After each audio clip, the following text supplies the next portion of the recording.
ज्ञानाञ्जनशलाकया चक्षुरुन्मिलितं येन तस्मै श्रीगुरुवे नमः।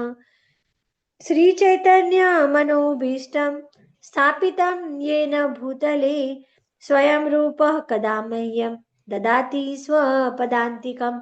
वन्देऽहं श्रीगुरो श्रीयुतपदकमलं श्रीगुरून् वैष्णवांश्च श्रीरूपं साग्रजातं सगण रघुनाथान्वितं तं सजीवं साद्वैतं सावधूतं परिजनसहितं कृष्ण चैतन्य देवं श्री राधा कृष्ण पादान् सगण ललितान् श्री विशाखान्वितांश्च।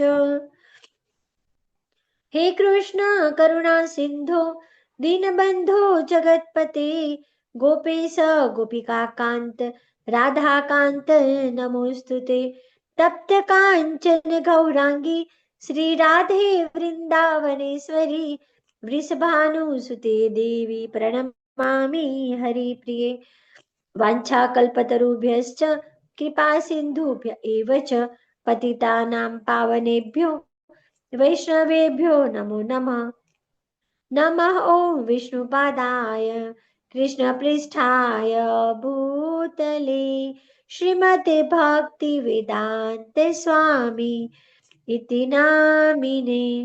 नमस्ते सरस्वती देवे गौरवाणी प्रचारिणे निर्विशेषः शून्यवादी पाश्चात्य देशतारिणे।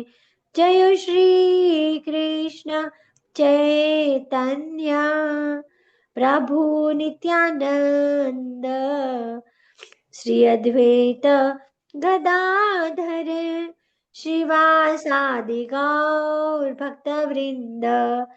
ચલો બધા જ એક સાથે હાથ ઉપર કરીને મંત્ર બોલીશું. હરે કૃષ્ણ હરે કૃષ્ણ હરે રામ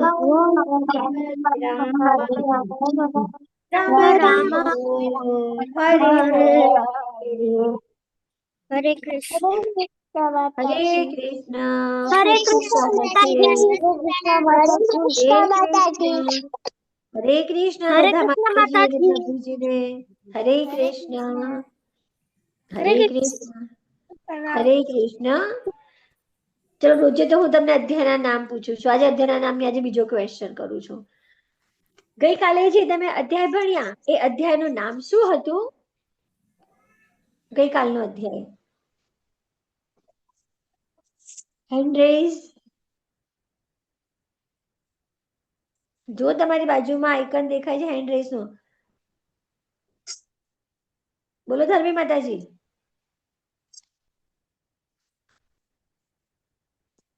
કાલે હતા તમે? ना माताजी ओके वीर प्रभुजी बोलो. हरे कृष्ण माताजी हरे कृष्ण. विश्वरूप दर्शन ओके विश्वरूप दर्शन परफेक्ट. હવે મને એ કહો કે વિશ્વરૂપ દર્શનમાં તમે શું જોયું, શું સાંભળ્યું, ભગવાને શું બતાવ્યું છે? હા મિહિકા માતાજી. કૃષ્ણ ભગવાને અર્જુનને દિવ્ય દ્રષ્ટિ દીધી અને અર્જુનને કૃષ્ણ ભગવાનનું દિવ્ય રૂપ જોવા મળ્યો. વિરાટ રૂપ હે ને? હા માતાજી. હા વીર પ્રભુજી બોલો. અર્જુનજીએ વિરાટ રૂપ અને શ્યામ સુંદર મુરલી મનોહર રૂપ જોયું. અચ્છા સરસ. જેના દર્શન દેવતાઓને પણ દુર્લભ છે. હા હરી બોલ. પહેલા વિરાટ રૂપ બતાવ્યું, પછી ચતુર્ભુજ રૂપ બતાવ્યું. હા બોલો ખુશી માતાજી. કૃષ્ણ ભગવાને અર્જુનજીને એમનું વિરાટ રૂપ દેખાડ્યું અને પછી વિરાટ રૂપ એમને જ મળે છે જે એકદમ પ્યોર રીતે ભક્તિ કરે છે, ભગવાનની ભક્તિ કરે છે, એમને ભોગ ધરાવે છે અને કોઈ પણ લાઈક કશું ગંદુ કામ નહીં કરતા. હરી બોલ. ભગવાન કે એટલા ઈઝી થોડી છે મળવાના, એના માટે આપણે પણ થોડી ઘણી તપસ્યા કરવી પડે ને, આપણામાં પણ એવા ક્વોલિટીઝ હોવા જોઈએ તો જ મળે છે. હવે મને એમ કહો કે એ વિરાટ રૂપ જોઈને અર્જુનજીને બીક લાગી હતી કે નથી લાગી?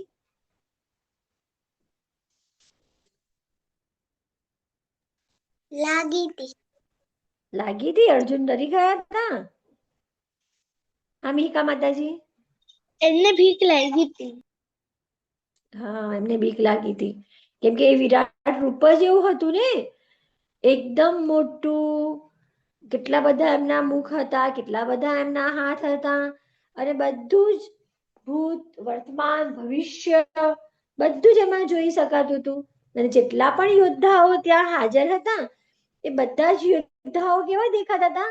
બધા ભગવાનના મુખની અંદર પ્રવેશ કરી રહ્યા હોય એવા દેખાતા હતા, અને બહુ વિકરાળ ભયંકર રૂપ હતું. એટલે અર્જુનજી ડરીને કહે છે કે ભગવાન મને તમારું આ રૂપ જોવું નથી, હવે કૃપા કરીને મને તમારું શ્યામ સુંદર મુરલી મનોહર કે એ રૂપ જોવાનું બહુ સારું લાગે છે ને, એ રૂપ જોઈને ભક્તિ આવે છે, શ્રદ્ધા આવે છે, અને આ મોટું વિરાટ રૂપ જોઈને બીક લાગે છે.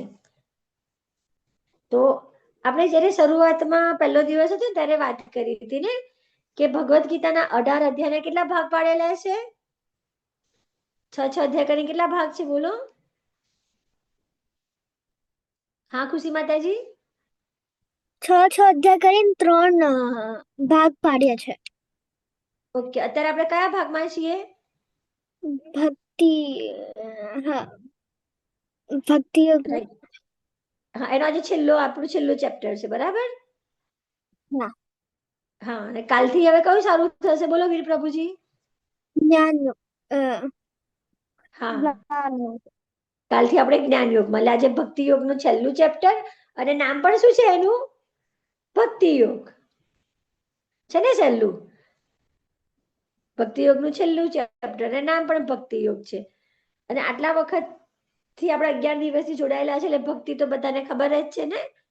ભગવાનને કઈ પણ વસ્તુ આપણે સાચા મનથી ઓફર કરીએ છીએ, ખોટું કામ કરતા નથી, ભગવાનમાં પૂર્ણપણે શ્રદ્ધા રાખીએ છીએ, તો એ આપણી ભક્તિ છે.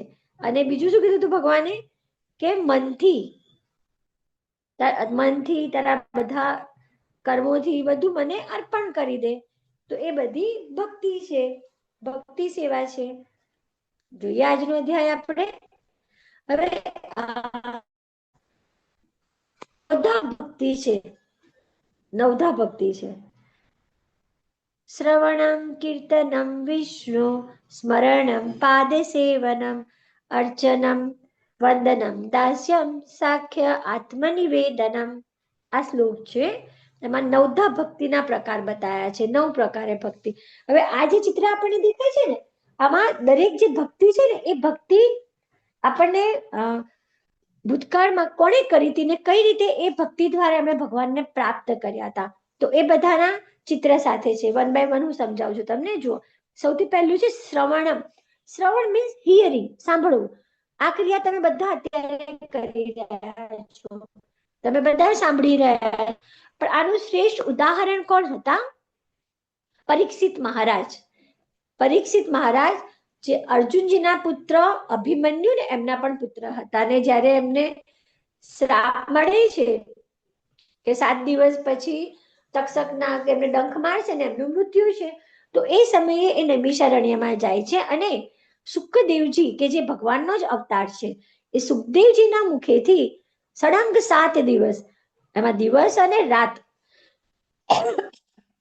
કઈ પણ ખાધા પીધા વગર કોન્સ્ટન્ટ ભાગવતમ, શ્રીમદ ભાગવતમ સાંભળે છે, અને એમનો ઉદ્ધાર થઈ જાય છે. નવધા ભક્તિનો બીજો પ્રકાર છે કીર્તન. કીર્તન કરવું એટલે શું? જેમ કે મીરાબાઈ હતા, નરસિંહ મહેતા હતા, કે ભગવાનના પદો ગાતા હતા, અને ભગવાનના પદો ગાઈને ભગવાનને એમને પ્રસન્ન કરેલા હતા. તો આપણે જે ચેન્ટિંગ કરીએ છીએ ને હરે કૃષ્ણનું, એ ચેન્ટિંગ પણ કીર્તનમાં આવી જાય છે. પછી તમે કોઈની સાથે ભગવાન વિશેની વાતો કરો છો, જેમ કે તમે અત્યારે આટલા દિવસથી જોડાયેલા છો અને તમારા ફ્રેન્ડ્સ અને તમે મળો છો ત્યારે વાત કરો છો કે કાલે ક્લાસમાં અમે આ સ્ટોરી સાંભળી હતી, કે આવું કંઈક સારી વસ્તુ તમે એની સાથે ડિસ્કસ કરી રહ્યા છો, તો એ પણ કીર્તનનો જ એક પ્રકાર છે. એક મિનિટ. સ્મરણ.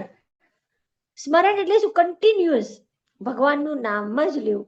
અને એનું ઉદાહરણ છે સંત હરિદાસ ઠાકુર, કે જેઓ આખા દિવસમાં થઈને 3 લાખ જાપ કરતા હતા, માત્ર 2 કલાક સૂતા હતા, 24 કલાકે ભગવાનના નામ જપમાં જ કરતા હતા. પાદ સેવનમ. પાદ સેવન એટલે ભગવાનના ચરણ કમળનું ધ્યાન કરવું, એની સેવા કરવી.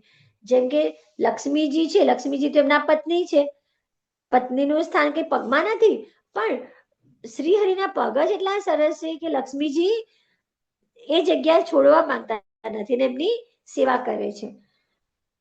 અર્ચનમ. અર્ચનમ એટલે ભગવાનનું જે આપણી પાસે ફોટો હોય કે ભગવાનની મૂર્તિ હોય તો એની પૂજા વિધિ કરવી, જે પૃથુ મહારાજ કરતા હતા. અને પૃથુ મહારાજે ભગવાનની પૂજા વિધિ સારી રીતે કરીને ભગવાનને પ્રસન્ન કર્યા હતા. વંદનમ. વંદનમ એટલે ભગવાનને પ્રાર્થનાઓ અર્પણ કરવી. ધ્રુવ મહારાજ હતા, એની સ્ટોરી આપણે સાંભળી ગયા હતા ને, 6 મહિનામાં જ ભગવાનને પ્રસન્ન કરે છે. ભગવાનના ઓમ નમો ભગવતે વાસુદેવાયનો મંત્ર કન્ટિન્યુઅસ બોલે છે. દાસ્ય. દાસ્ય એટલે દાસ ભાવે. જો આપણે બધા દાસ છીએ ભગવાનના, દાસ માટેનું સૌથી શ્રેષ્ઠ ઉદાહરણ છે હનુમાનજી, કે હનુમાનજી ક્યારેય રામથી જુદા રહ્યા નથી, બહુ જ સમર્પિત હતા ભગવાન રામને. અને આ જે આમાં ફોટોમાં બતાવ્યું છે કે જ્યારે એમને પૂછવામાં આવે છે ને કે રામ ક્યાં છે, તો પોતાનું હૃદય ચીરીને બતાવે છે કે જો મારા હૃદયમાં ભગવાન રામની સીતા છે. સાખ્યમ. સાખ્યમ એટલે મિત્ર ભાવ. અર્જુનજી હતા, ભલે આમ ભાઈઓ હતા, બંને કાકા મામાના કઝિન બ્રધર હતા, છતાં પણ એક સખ્ય મિત્ર તરીકે ભગવાનને એક મિત્ર ભાવથી ભગવાનની સાથે એ રહે છે. આત્મનિવેદન. આત્મનિવેદન એટલે બધું જ પોતાનું સમર્પણ કરી દેવું. જ્યારે ભગવાન વામન નું રૂપ ધરીને આવ્યા હતા, બહુ નાના નાના હતા, અને બલિ પાસે એવું કહે છે કે મને 3 ડગલા જમીન આપ. તો 3 ડગલા જમીનમાં 2 ડગલામાં તો બધા લોકોને બધું જ ભગવાન લઈ લે છે. ભગવાન કે ત્રીજો પગ મારે મૂકવો ક્યાં? તો બલિ મહારાજ કહે છે મારા માથા ઉપર મૂકી દો, અને એમના માથા ઉપર પગ મૂકી દે છે. એટલે માથા પર પગ મૂકવાનો અર્થ શું છે કે બલિ મહારાજ પોતાનું બધું સમર્પણ કરી દે છે. તો આ 9 પ્રકાર છે. તો આમાંથી કોઈ પણ એક રીત જે આપણને સારી ફાવે છે, જે સારી આવડે છે, તો એનાથી આપણે ભગવાનની ભક્તિ કરવાની છે. પછી બધી આજે આ ભક્તિ કરી, કાલે બીજી, પછી ત્રીજી, પછી ચોથી, એવી બધામાં પડવાનું નથી. જે આપણને ફાવે છે બસ એક. તો ધ્રુવ મહારાજ હતા, ધ્રુવ મહારાજે એક જ ભક્તિ કરી હતી. હનુમાનજી હતા તો એમણે પણ દાસ્ય ભાવે જ ભગવાનની ભક્તિ કરી છે. ભક્તિ સિવાય એટલે શું? તો શ્રવણ કીર્તન સાંભળવું, પછી એને ચેન્ટિંગ કરવું, ભગવાનને યાદ રાખવા. કોઈ પણ પરિસ્થિતિ છે, તમે જયારે સવારે ઘરેથી સ્કૂલે જાઓ છો ત્યારે ભગવાનને યાદ કરીને જાઓ, ઘરે પાછા આવો છો તો સૌથી પહેલા ભગવાનને જ્યાં તમે જતી વખતે મળ્યા હતા ત્યાં જઈને મળ્યા આવો, ભગવાન હું આવી ગયો પાછો. રાત્રે સુવો છો ત્યારે ભગવાનને યાદ કરીને સુવો. દિવસમાં જે પણ કંઈ કામ કરો છો, હોમવર્ક કરવા બેસો, આજે હોમવર્ક બહુ જ વધારે છે તો પણ ભગવાનને યાદ કરો, ભગવાન તમારે મારી મદદે આવવું પડશે, ચલો આજે આપણે બંને સાથે થઈને હોમવર્ક પતાવી દઈએ. જો ભગવાન તમારી સાથે આવશે ને તો તમને હોમવર્ક પતાવવામાં કંટાળો નહીં આવે, વારે નહીં લાગે, કઈ ફટાફટ તમારું પતી જશે. કશું યાદ નથી રહેતું તો ભગવાન સાથે વાત કરો કે ભગવાન આ થોડું અઘરું પડે છે ક્વેશ્ચન આન્સર, મને યાદ નથી રહેતું, મને લર્ન કરાવો ને. તો એ પણ તમારી મદદ કરશે. તમે કયા ભાવે ભગવાનને ભજો છો એ પ્રમાણે ભગવાન તમારી સાથે રહે છે. આપણા બધાની અંદર એમનો અંશ તો રહેલો જ છે ને. અર્જુન ઉવાચ एवं सततयुक्ताये भक्ता स्वां पर्युपासते ये चाप्सरामव्यक्तं तेषां के योगवित्तमम्। અર્જુને પૂછ્યું, જેઓ સતત આપની ભક્તિમય સેવામાં લાગેલા રહે છે અને જેઓ અવ્યક્ત નિર્વિશેષ બ્રહ્મની ઉપાસના કરે છે, આ બેમાંથી સિદ્ધ કોને માનવા? શું પ્રશ્ન છે કે એક વ્યક્તિ એવો છે કે જે સતત ભક્તિમય સેવામાં લાગ્યો છે અને બીજો વ્યક્તિ કેવો છે જે નિર્વિશેષ બ્રહ્મ. નિર્વિશેષ બ્રહ્મ એટલે શું કે જેમાં કોઈ આકાર ભગવાનનો હોતો નથી, માત્ર પ્રકાશ. બ્રહ્મ આપણે સ્લાઇડમાં જોયું હતું ને, બ્રહ્મ પરમાત્મા ભગવાન. આ બ્રહ્મ કે પહેલું જે દેખાય છે એ, કે જ્યાં કોઈક છે આપણને એવો ભાસ છે. બ્રહ્મ પહેલું પગથિયું છે. તો કોઈ બ્રહ્મમાં રહીને ભક્તિ કરે અને ભગવાનનું જે લાસ્ટ સ્વરૂપ છે તો એ સમજીને ભક્તિ કરે, તો આ બંનેની ગતિ શું થાય છે? હા જેની દવે પ્રભુજી, હરે કૃષ્ણ. આપણે યુગમાં ચાર યુગના ચાર નિયત ધર્મ જોયા હતા. ચલો તમે જ મને કહો, તો મેં ઘણી વાર રિપીટ કર્યું છે. હેન્ડ રેઝ કરીને કહો, ચાર યુગના કયા નિયમ છે? હા મિહિકા માતાજી બોલો. ત્રેતા સત્યયુગ આપણે ત્યાં ઈ લોકો મીન્સ 5000 વર્ષ કે બહુ બધા વર્ષ ભક્તિ કરતા હતા અને ધ્યાન કરતા હતા. અને ત્રેતા યુગમાં ઈ લોકો હવન કરીને ભગવાનની ભક્તિ કરતા હતા.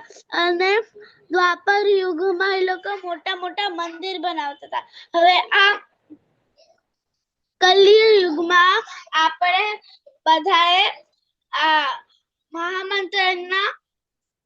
મહામંત્ર જાપ કરવાનો છે. હરી બોલ. ખૂબ સરસ માતાજી, તમારું ધ્યાન બહુ સારું છે ક્લાસમાં. Very good. તો આ છે આ ચાર પ્રકાર, ચાર યુગમાં અલગ અલગ પ્રકારની ભક્તિ બતાવી છે. અને આપણે તો કળિયુગમાં જીવીએ છીએ, આપણા માટે ચેન્ટિંગ ધ હોલી નેમ એના સિવાય બીજો કશો રસ્તો નથી. શ્રી ભગવાન વાચ. હવે અહીંયા ભગવાન જવાબ આપે છે. મય્યાવેશ્ય મનો યે મામ નિત્યયુક્તા ઉપાસતે શ્રદ્ધયા પરયોપેતા તે મે યુક્ત તમામતા.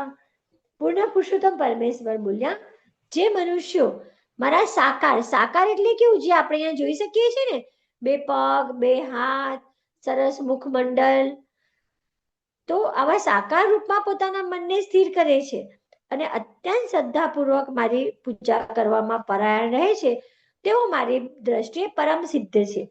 જો અર્જુનજીએ પ્રશ્ન પૂછ્યો કે જે તમારા સ્વરૂપના દર્શન કરે છે એ ભક્ત ઉત્તમ કહેવાય કે પછી જે તમારા રૂપને નહીં, નિર્વિકાર, ભગવાનનો કોઈ આકાર જ નથી એવું સમજીને પૂજા કરે છે? તો ભગવાન શું જવાબ આપે છે કે જે મારો આકાર શરીર છે. હવે આપણે જો કોઈને યાદ કરવા હોય, કોઈ તમારી ફ્રેન્ડ છે, નાના હતા ત્યારે તમારી સાથે ભણતી હતી, અત્યારે બીજે કશે શિફ્ટ થઈ ગઈ, તમને મળી નથી શકતા, તમને એકદમ યાદ આવે તો તમે શું યાદ કરશો? એનો ફેસ, એની હાઈટ, એનું બોલવાનું, એ કેવું દેખાય છે, લુક્સ. આપણે પહેલા લુક્સ એના યાદ કરીએ ને. તો આપણને ભગવાનને જોયા જ નથી, ભગવાન કેવા દેખાય છે આપણને ખબર નથી, તો આપણે યાદ કઈ રીતે કરવાના હતા ભગવાનને? તો એનાથી બેટર છે કે ભગવાનનું સરસ રૂપ આપણા આંખોમાં વસી જાય.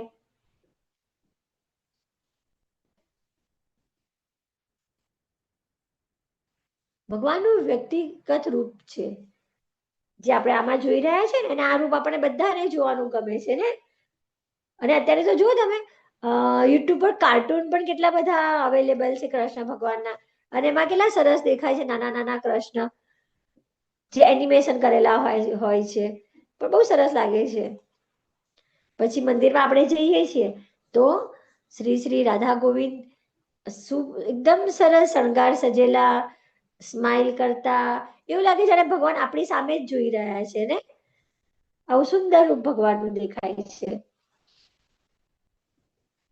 જે મનુષ્યોના મન પરમેશ્વરના અવ્યક્ત નિર્વિશેષ પાસા પ્રત્યે આસક્ત હોય છે તેમને માટે પ્રગતિ કરવાનું અત્યંત કષ્ટપ્રદ હોય છે. દેહધારી માટે તે ક્ષેત્રમાં પ્રગતિ સાધવી એ હંમેશા દુષ્કર છે. જો તમને ખબર જ નથી કે ભગવાન કેવા દેખાય છે, માત્ર તમને એવું કહેવામાં આવે કે બસ આ લાઈટ છે, આ લાઈટ જ ભગવાન છે, તો તમે કઈ રીતે એનામાં તમારું મન પરોવી શકશો? બહુ અઘરી વસ્તુ છે આવી રીતે મન પરોવવું તો. એક ઋષિ છે, હવે સંસારની મોહ માયામાંથી બહાર નીકળીને શું કે છે, હું પર્વત પર જઈશ અને બ્રહ્મ પર ધ્યાન કરીશ. બ્રહ્મ એટલે આપણે શું લેવાનું છે? પ્રકાશ. બ્રહ્મ પર ધ્યાન કરીશ. પર્વત પર તો જતા રહ્યા, પણ ત્યાં તો બહુ ઠંડી પડવા માંડી. ઠંડીમાં બિચારા થીજી ગયા. હવે કે છે ના ના ના, અહીંયા ના ચાલે, તો બહુ ઠંડી છે. પછી ક્યાં જાય છે? હું રણમાં જઈને બ્રહ્મ પર ધ્યાન કરીશ. રણમાં ગયા તો રણમાં તો બહુ જ ગરમી છે, બિચારા પરસેવે લથબથ થઈ ગયા. પછી કે છે હું જંગલમાં જઈશ અને બ્રહ્મ પર ધ્યાન કરીશ. હવે જંગલમાં તો જાય છે, પણ જંગલમાં તો બધા હિંસક પ્રાણીઓ છે, એટલે કે વાઘ મારા પર હુમલો કરે તો શું થાય? એ તો મને ફાડી ખાશે. પછી કઈ ભક્તિ કરીશ? તો આ કળિયુગમાં શું કરી શકું? તો જવાબ શું મળે છે એમને? હરે કૃષ્ણ કૃષ્ણ કૃષ્ણ હરે હરે, હરે રામ રામ રામ હરે હરે. આ મંત્ર કરો. જો ધ્યાન જ્યારે કરવું હોય ને, તો ધ્યાન કરવા માટે એકાંત વાળી જગ્યા જોઈએ, જ્યાં કોઈ અવાજ ન આવતો હોય, નીરવ શાંતિ હોય. અને અત્યારના સમયમાં આવી કોઈ જગ્યા મળવી અઘરી છે.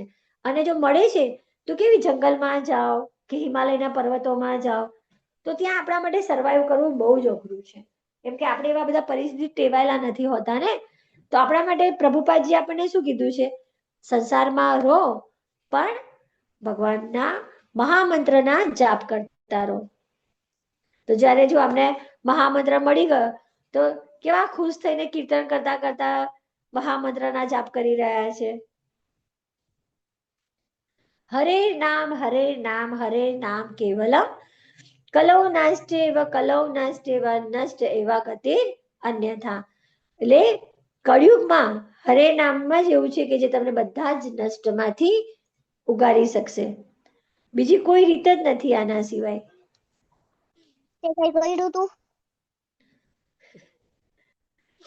પૂર્ણ પુરુષોત્તમ પરમેશ્વર એવા મારામાં તારા ચિત્તને સ્થિર કર અને મારામાં તારી સમગ્ર બુદ્ધિને પરોવી દે. એ રીતે તું સદા મારામાં નિવાસ કરીશ, એમાં સંદેહ નથી.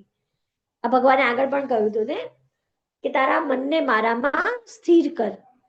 અને જે પણ કઈ તારી બુદ્ધિ છે, બુદ્ધિ આપણને આપી છે ભગવાને જ, જે પણ કઈ આપણા મનમાં સૂજે છે, પછી એ સારું હોય ખરાબ, તો જો કે ભગવાન નહીં સુજાડતા, ભગવાન સારું જ સુજાડે છે.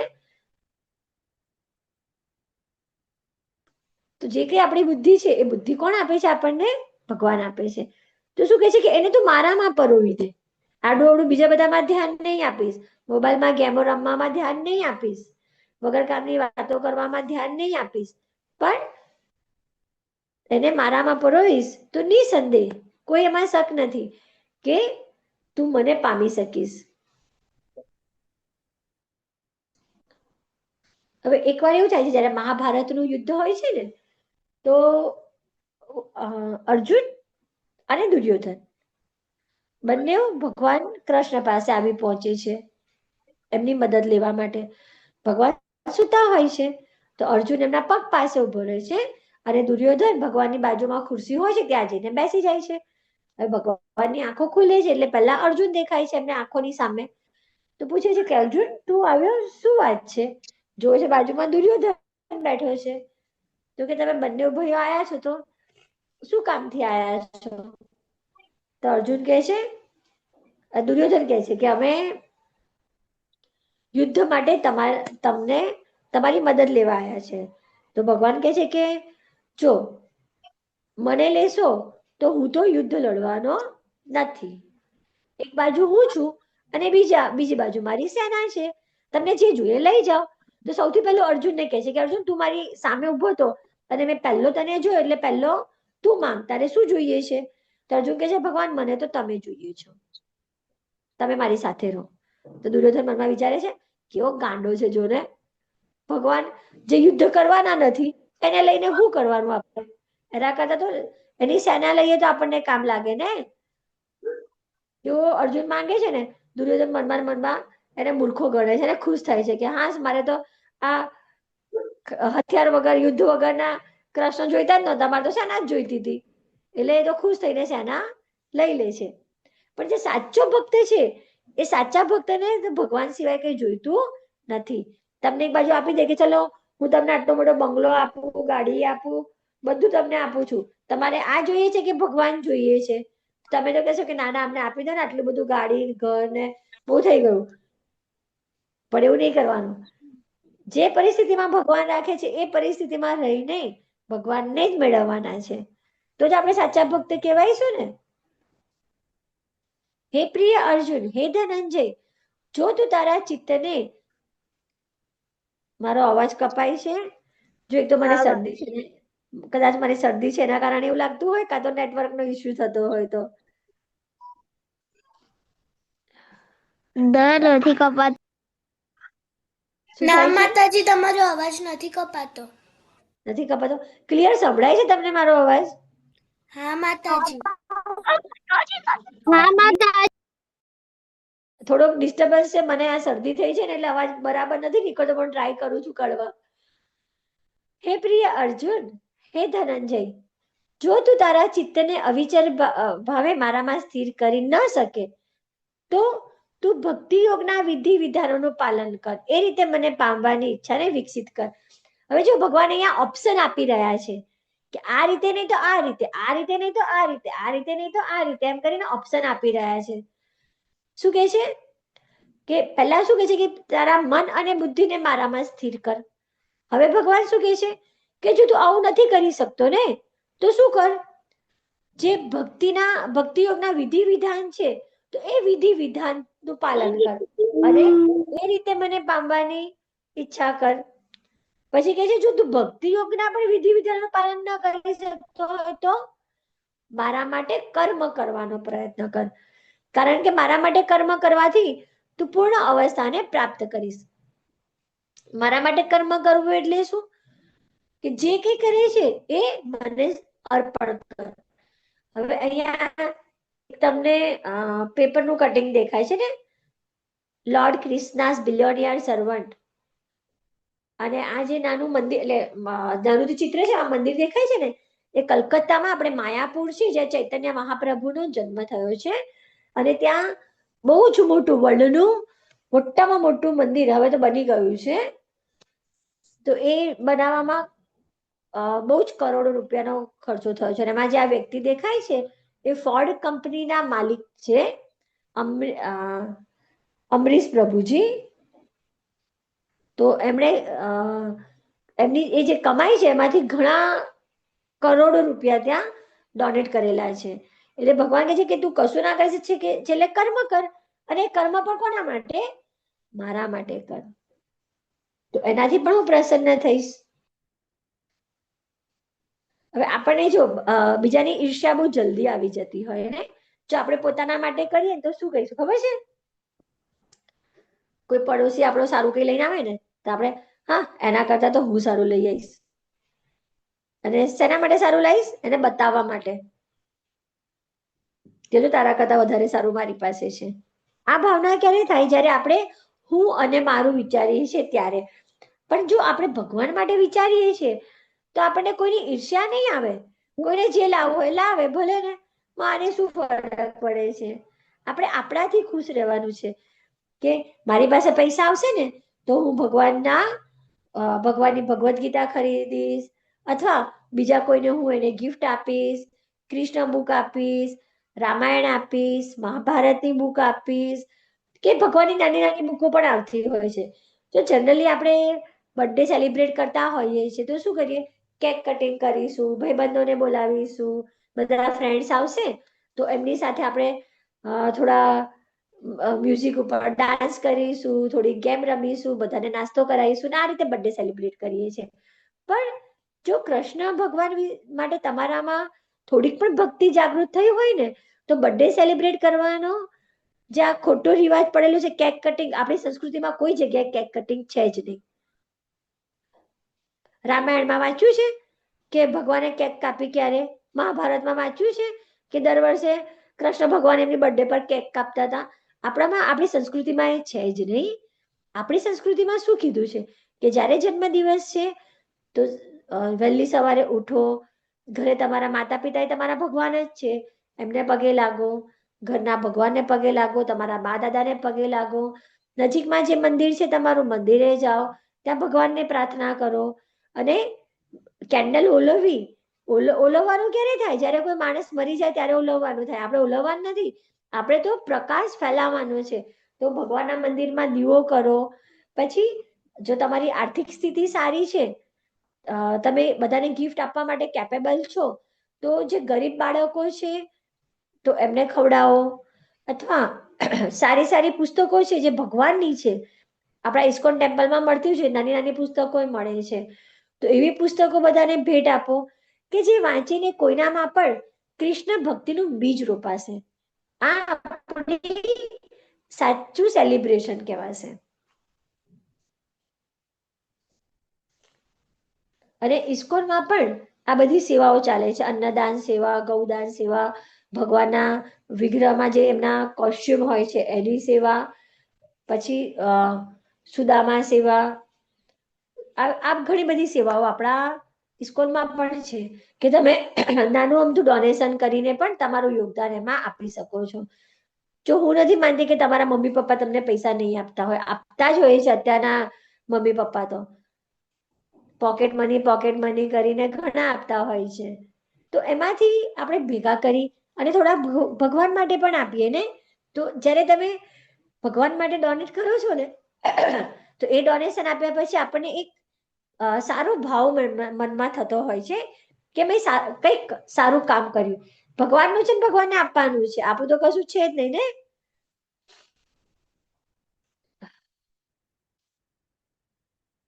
જે શત્રુ તથા મિત્ર સાથે સમાન રીતે વર્તે છે.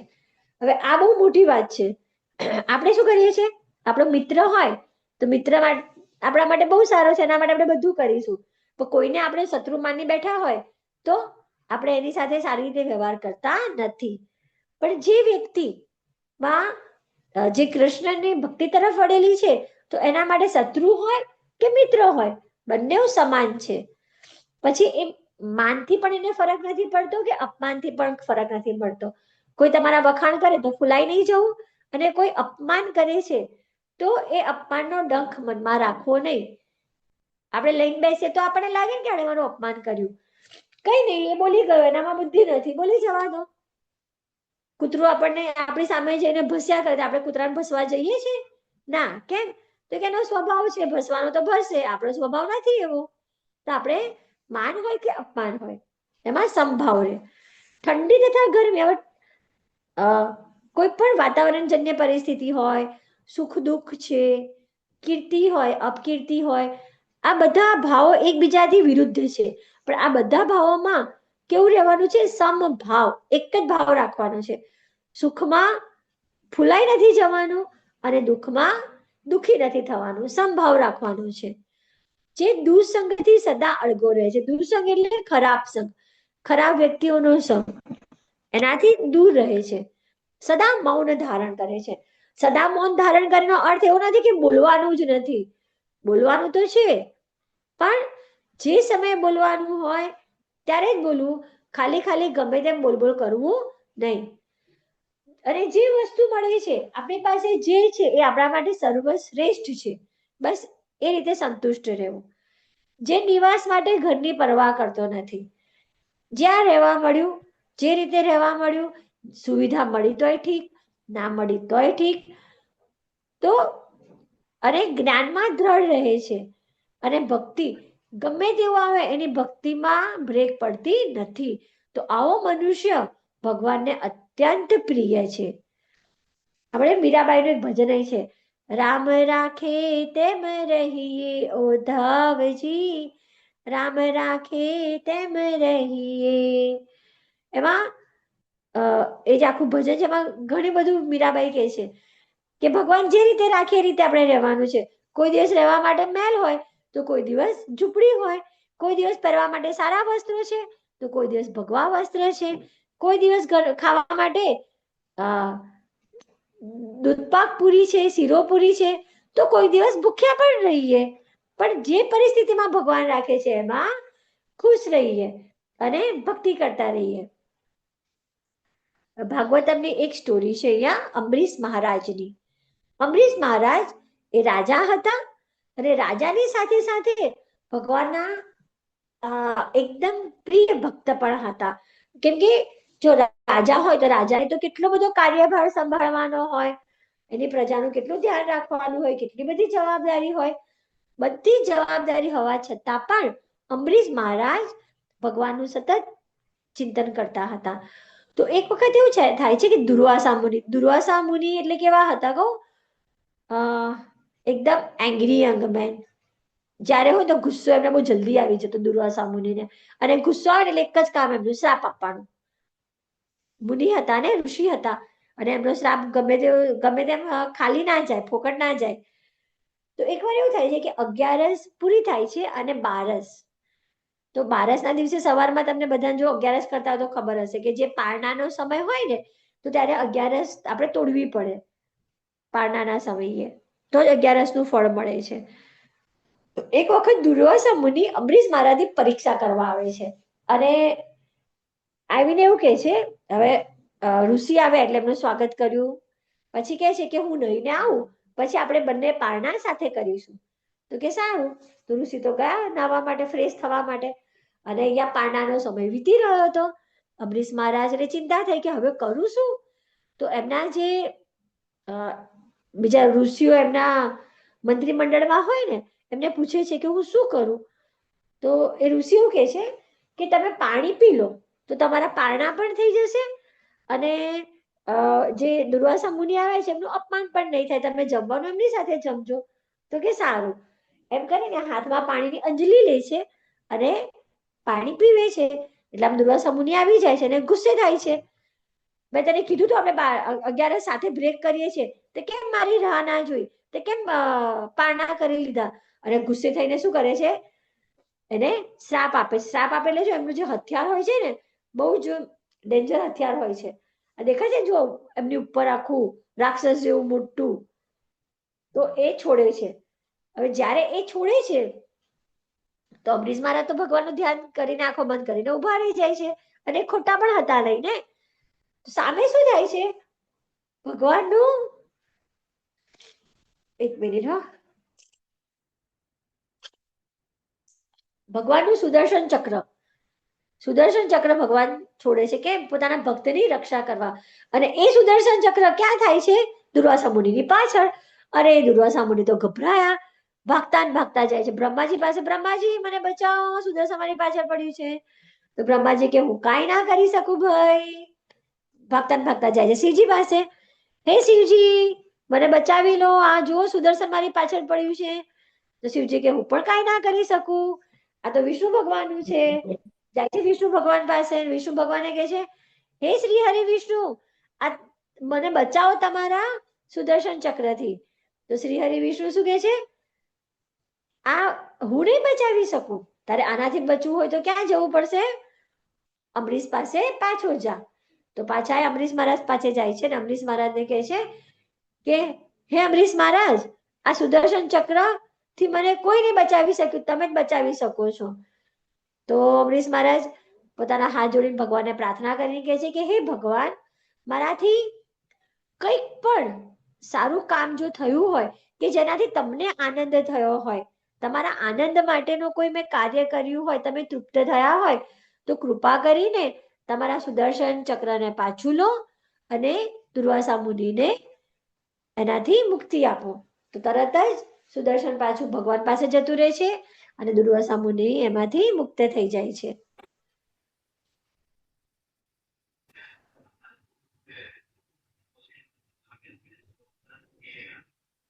તેઓ આ ભક્તિયોગના અવિનાશી પંથનું અનુસરણ કરે છે. ભક્તિયોગ કેવો છે? અવિનાશી, ક્યારે એનો નાશ થતો નથી. અને મને જ પોતાનું સર્વોપરી ધ્યેય માની શ્રદ્ધાપૂર્ણ મારામાં જ પરાયણ રહે છે તેવો ભક્ત મને અતિશય પ્રિય છે. એટલે સતત મારી ભક્તિમાં રહેનારો અને મારા અવિનાશી ભક્તિ પંથને અનુસરણ કરનારો જે ભક્ત છે, જે શ્રદ્ધાપૂર્વક મારામાં પરાયણ થયેલો છે, એ મને અતિશય પ્રિય છે. જો રામ ભગવાન હતા, રામ ભગવાનના ભક્ત હતા હનુમાનજી, પણ એમને કેટલા પ્રિય હતા ને. પછી એ જ રીતે પ્રહલાદ મહારાજ માટે, પ્રહલાદ મહારાજ નાનું અમથું બાળક છે, પણ ભગવાનના ભક્ત છે. તો ભગવાન નરસિંહ અવતાર લઈને એમની રક્ષા કરવા આવે છે પોતાના ભક્ત માટે. કૃષ્ણ અને સુદામા, સુદામા એમના મિત્ર હતા ને, તો મિત્રને પણ ભગવાન કેટલો પ્રેમ કરે છે. આ એક એક્ટર છે હોલિવૂડના, એ શું કહે છે, I was started reading Bhagavad Gita, Arjun insight me has started awakening. એટલે કે જ્યારે મેં ભગવદ ગીતા વાંચવાની શરૂ કરી તો મારી અંદરનો રહેલો અર્જુન પણ જાગી ગયો. એટલે આપણે કઈ રીતે ભક્તિ કરવાની છે? શ્રવણ, ભગવાનની ગુણ રૂપ લીલા, ભગવાનની વાર્તાઓ સાંભળવાની છે. કીર્તન, તો ભગવાનના ગીતો સાંભળવા. પછી ભગવાનની મહિમા ગાતા જે પણ કંઈ આપણને સાંભળવા મળે છે કે જેમાં માત્ર ભગવાનને ગ્લોરીફાઈ કર્યું છે. સ્મરણ, તો આપણી પાસે 24 કલાક છે, 24 કલાકમાં મેક્સિમમ ભગવાનને યાદ કરવા. અને હરે કૃષ્ણની માળા કરવી. માત્ર શુદ્ધ ભક્તિ જ કૃષ્ણને આકર્ષિત કરે છે. જો ભગવાનને રીઝવવા આમ તો બહુ આમ સહેલા છે, પણ એના માટે કેવું હોવું જોઈએ? મનમાં ભાવ ભક્તનો હોવો જોઈએ, ને પણ કેવો શુદ્ધ ભાવ હોવો જોઈએ. કોઈ પણ સ્વાર્થ વગરનો ભાવ હોવો જોઈએ. તો એવી ભક્તિ કૃષ્ણને આકર્ષિત કરી શકે છે. આપણે બધા તો ગુજરાતમાં રહીએ છીએ ને, ડાકોર ખબર છે ને બધાને? ડાકોર આપણે દર્શન કરવા જઈએ છીએ. કોના દર્શન કરીએ છીએ ડાકોરમાં? બોલો. હા મિહિકા માતાજી. માતાજી, હું જ્યારે છે ને મને છુટ્ટી હતી ને સ્કૂલમાં, તો હું છે તો આ અને એમાં હું એક ડાકોર ગઈ હતી. છેલ્લે રાત્રે 3 વાગે પહોંચી. હરી બોલ. હા ચેરિન પ્રભુજી. હા માતાજી, હું બી મારા ફેમિલી જોડે જ્યારે મારું વેકેશન હતું ને ત્યારે હું ફરવા ગઈ હતી ડાકોર. દર્શન કર્યા અમે પણ. કયા ભગવાન માતાજી ત્યાં? કૃષ્ણ ભગવાન. એમને શું કહીને બોલાવાય છે ત્યાં? ને એમને ઠાકોરજી કહે છે બધા. બીજું પણ એક ફેમસ નામ છે. ડાકોર.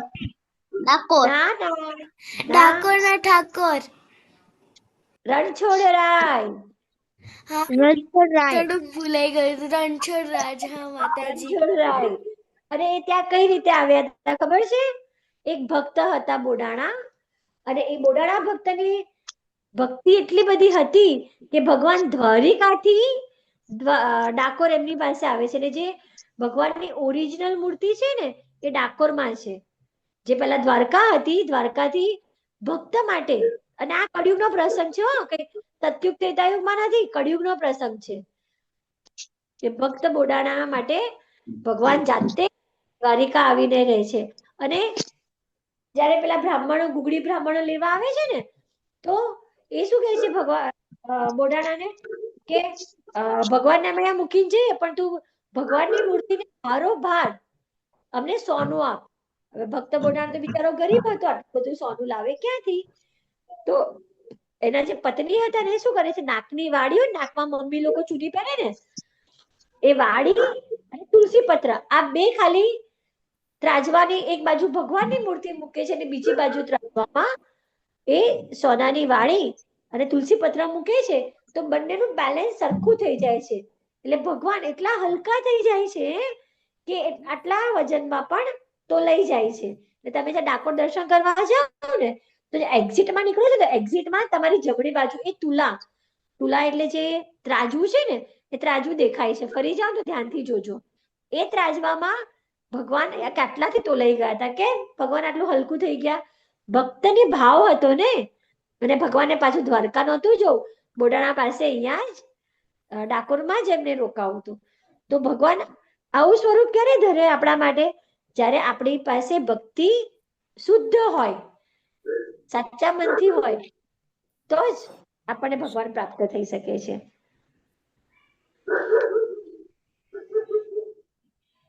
તો આપણે કઈ રીતે ભગવાનની ભક્તિમાં જોડાઈશું? હરે કૃષ્ણ કૃષ્ણ કૃષ્ણ હરે હરે, હરે રામ રામ રામ હરે હરે, હરે હરે. હરે હરે. આ સાથે આજનો અધ્યાય આપણો પૂરો થાય છે. તમારા બધાનું ખૂબ ખૂબ આભાર કે આજે 12મા દિવસે તમે બધા જોડાયેલા રહ્યા છો. હજી પરીક્ષા તો તમારી 14 તારીખ અને 15 તારીખે લેવાની છે. ઉત્તરાયણના દિવસે કેટલા હાજર થાવ છો એની હાજરી પૂરવાની છે. પણ આશા રાખું છું કે બધા 1 કલાક માટે તો જોડાશો જ. મને વિશ્વાસ છે તમારા બધા માતાજી, ઉપર. હા બોલો. તમને ખબર છે ઉત્તરાયણ ઉપર એકાદશી છે? હા છે, 14 તારીખે એકાદશી છે, આપણે કરવાની છે. હા માતાજી, અમે તો કરવાના છીએ.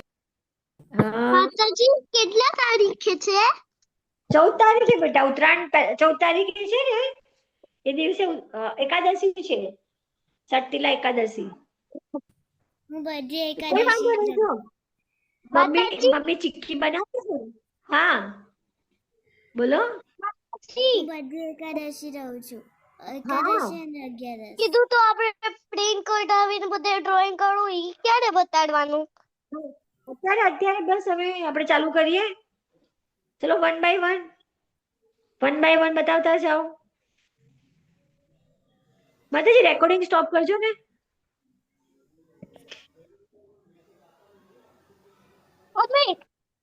મમ્મી કેમેરો કર દે પાછળની સાઈડ. ઓલું કઈ નહીં, કેમેરા આગળથી પણ બતાવો. પાછળ નો ફાવે તો આગળથી બતાવી દો.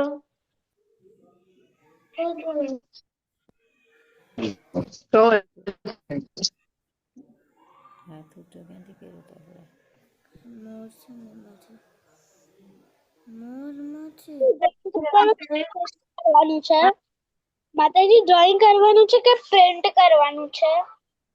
કાલે માતાજી આપ્યું હતું ને તમને ડ્રોઈંગ? હા, હા એને પેન્ટ કરવાનું કહ્યું હતું. એ પ્રિન્ટ કરીને ડ્રો કરવાનું છે બીજી બુકમાં. એને પ્રિન્ટ કરીને એમાં ખાલી કલર કરવાના છે. કોઈ કર્યું છે તો બતાવી દો, ન કર્યું તો પછી આપણે કાલે ફરી જોઈશું.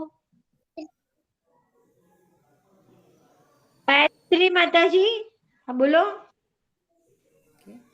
અમે આ વખતે ઉત્તરાયણમાં છે ને પતંગ નથી ચગાવવાના. અમે પક્ષીઓને નુકસાન ના પહોંચે ને એટલે અમે ડાકોરના મંદિરે જવાના છીએ. માતાજી હા માતાજી મેં ડ્રોઈંગ કર્યું છે. હા તો બતાવો માતાજી. અમારા જે માતાજીએ વાત કરી બહુ સરસ છે કે પક્ષીઓને નુકસાન ન પહોંચે. બહુ સારી વાત છે, તમારી ભાવના બહુ સારી છે.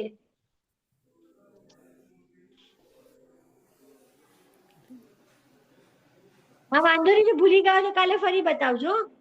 થોડુંક કેમેરા ઉપર કરો. હા માતાજી કરું.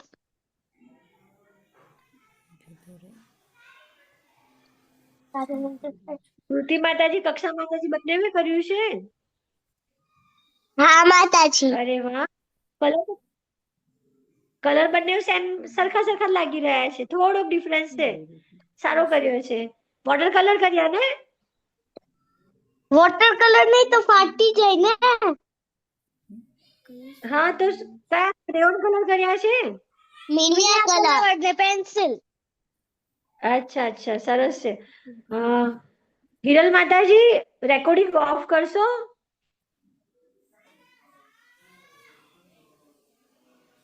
હિરલ પટેલ માતાજી. ઓકે, બીજા કોઈ કર્યું છે? ઠીક છે, જો એક માતાજી એ કર્યું છે, ના બંને બહેનોએ કર્યું છે, સરસ કર્યું છે. અને જેનું બાકી હોય ને તો આજે કરી દેજો. આપણે કાલના ક્લાસમાં ફરી જોઈશું. ઓકે. અને બધાને ડ્રોઈંગ માટે પણ કહ્યું હતું ને આપણે, તો કાલે આપણે ડ્રોઈંગ પણ જોઈ લઈશું. એક પ્રભુજીના જોયા હતા, બહુ સરસ કર્યા હતા એમણે. અને બીજા જેના પણ સારા હશે તો આવતીકાલે બતાવજો, ક્લાસ પત્યા પછી આપણે જોઈશું. કોઈનો કોઈ ક્વેશ્ચન છે?